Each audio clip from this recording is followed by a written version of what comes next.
बच्चों, अब हम शुरू करेंगे द्विघात समीकरण के मूलों की प्रकृति के बारे में।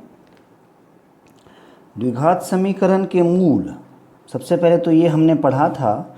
तो हम जानते हैं कि कोई भी द्विघात समीकरण ax² + bx + c = 0, जहाँ a का मान शून्य नहीं है और a, b और c तीनों वास्तविक संख्याएं हैं। तो श्रीधर आचार्य के सूत्र के हिसाब से हमने जाना कि जो x का मान है, यानी x का मान हमें मिलेगा -b ± √b² - 4ac/2a। इसमें ध्यान दो कि x का मान -b ± √b² - 4ac/2a में ये जो रूट के अंदर संख्या है b² - 4ac, इस पर हमारे द्विघात समीकरण के मूलों की प्रकृति बहुत ज़्यादा निर्भर करती है। किस प्रकार? तो मान लो पहला केस हमने लिया कि माना b² - 4ac का मान शून्य है। मान लिया कि यदि b² - 4ac बराबर शून्य हो तो x का मान क्या होगा? x का मान होगा -b ± 0/2a, अर्थात -b/2a दोनों ही बार -b/2a, यानी -b + 0 तो -b, और -b - 0 वो भी मुझे देगा -b, तो -b/2a। यानी इस स्थिति में हमारे दोनों मूल समान होंगे।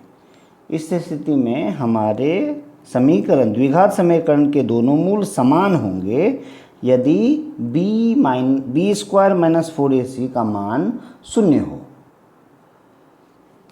दूसरी स्थिति बनती है कि यदि b² - 4ac का मान शून्य से अधिक हो, यानी b² - 4ac का मान शून्य नहीं है, उस स्थिति में हमारे x का मान होगा -b + √b² - 4ac/2a, तथा -b - √b² - 4ac/2a। यानी इस स्थिति में हमारे दोनों मूल समान नहीं हैं, यानी असमान होंगे। अर्थात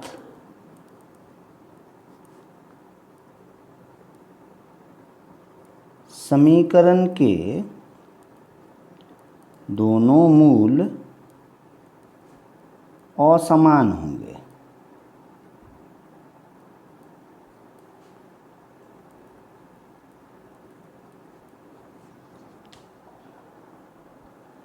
अब तीसरी स्थिति बनती है कि यदि b² - 4ac <0 हो, शून्य से इसका मान कम हो, तो ऐसी स्थिति में √b² - 4ac ये वास्तविक नहीं रहेगी। यानी ये अगर शून्य से कम हो तो √ नेगेटिव नंबर, ये तो वास्तविक संख्या हो ही नहीं सकती है। तो अर्थात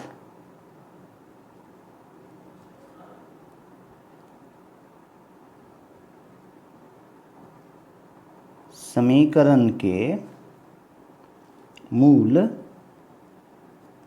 वास्तविक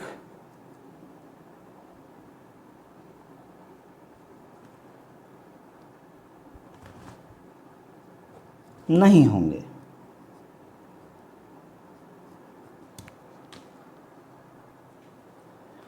अब हमें एक प्रश्न दिया गया है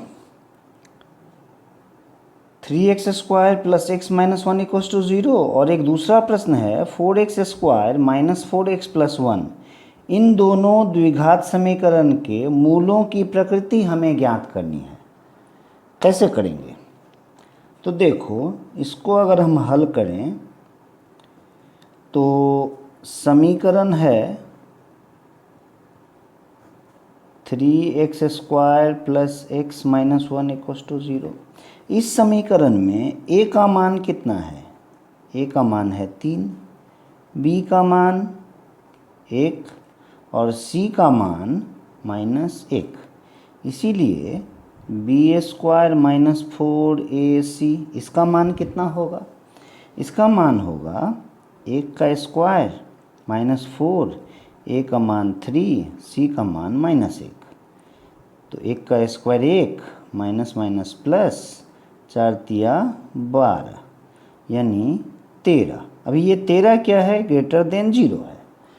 13 0 से बड़ा है, अर्थात हमारा द्वितीय केस जो था जिसमें b² माइनस 4ac का मान 0 से अधिक हो तो हमारे समीकरण के दोनों मूल समान होंगे। तो इसीलिए समीकरण के दोनों मूल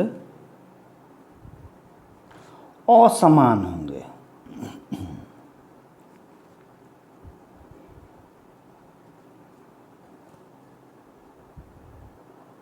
अब दूसरे प्रश्न में हमें दिया है 4x² minus 4x plus 1 equals to 0। इसका अगर हम हल करें तो हम देख रहे हैं कि यहाँ a का मान 4, b का मान -4, c का मान 1 है। इसीलिए b² माइनस 4ac का मान कितना होगा? इसका मान होगा -4 का होल स्क्वायर -4, a का मान 4, c का मान 1, अर्थात -4 का स्क्वायर तो 16 माइनस 4 चौका 16, 16 को 1 से गुना करें 16 यानी 0, अर्थात b² माइनस 4ac का मान 0 हुआ।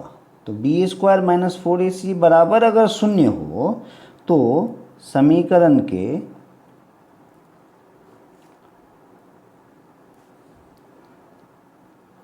दोनों मूल क्या होंगे?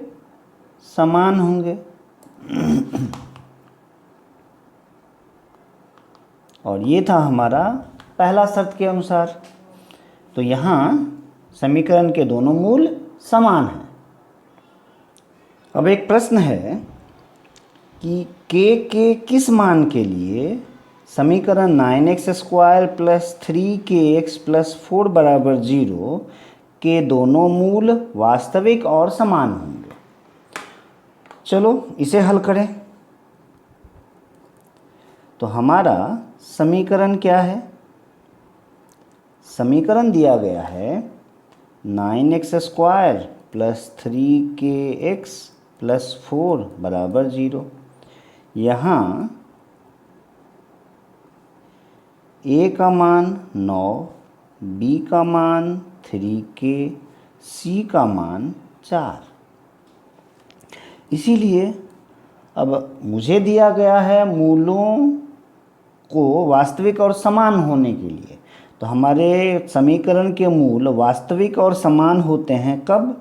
अभी देखो, अभी हमने किया है कि यदि b² माइनस 4ac का मान 0 हो जाए तो हमें यहाँ b² माइनस 4ac का मान निकालना होगा।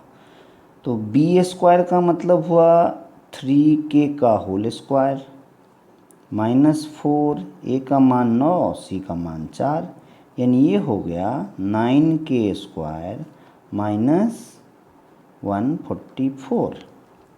अब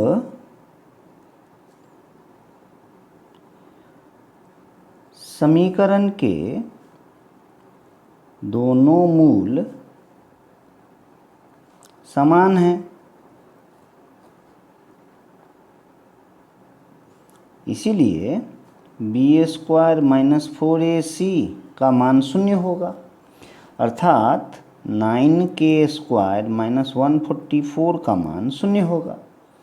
इसीलिए 9k² इक्वस टू 144 यानी k² का मान 144/9 और ये संख्या काटेगी एक दूसरे को, इसीलिए k² बराबर 16 या k का मान प्लस माइनस √16 या k का मान प्लस माइनस 4, और ये हो गया हमारा आंसर।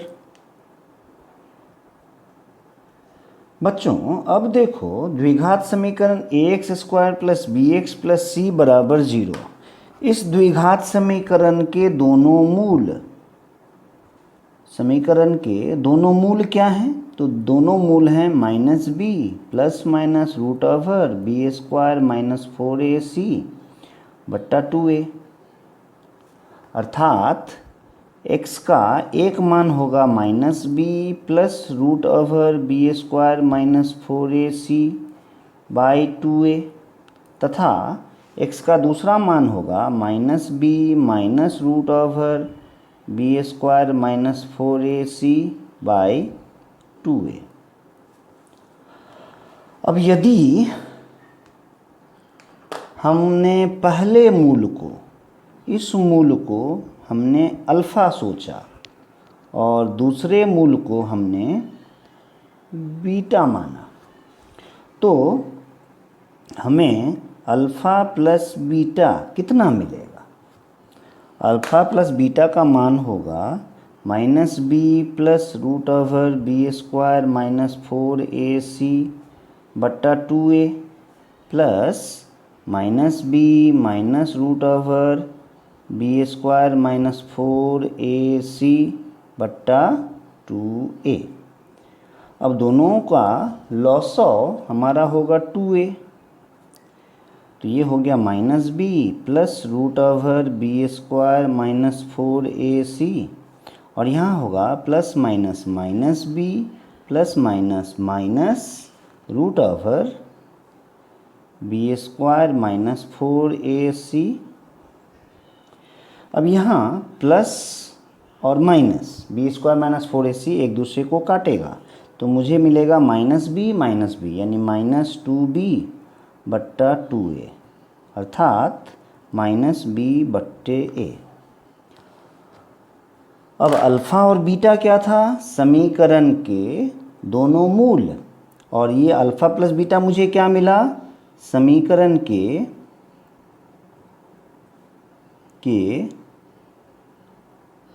मूलों का योग। तो अगर मुझे कोई भी पूछे कि किसी द्विघात समीकरण के मूलों का योगफल कितना होगा, तो हम कहेंगे -b बट्टा a। इसी प्रकार यदि हम लोग अल्फ़ा इंटू बीटा यानी मूलों का गुणनफल ज्ञात करना चाहें, तो हमें क्या मिलेगा? हमें मिलेगा -b plus √b² minus 4ac by 2a Guna -b minus √b² minus 4ac by 2a, अर्थात 4a²। और यहाँ देखो a plus b a minus b के रूप में है, तो ये होगा -b का whole square minus √b² minus 4ac का होल स्क्वायर, अर्थात हमें ये देगा b² minus b² minus 4ac बट्टा 4a², अर्थात b² minus b² minus minus plus 4ac बट्टा 4a²। यहाँ b² एक दूसरे को काटेगा, तो हमें मिलेगा 4ac बट्टा 4a²।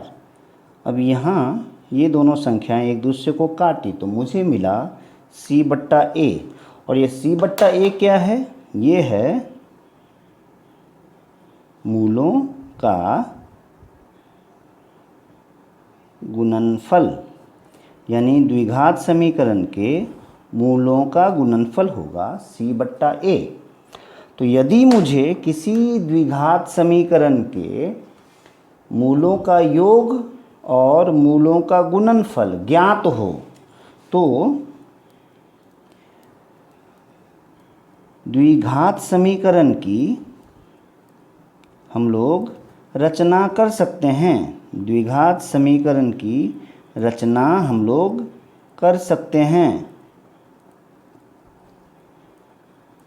कैसे होगा ये रचना? तो वो होगा एक्स स्क्वायर माइनस मूलों का योग इंटू एक्स प्लस मूलों का गुणनफल बराबर 0।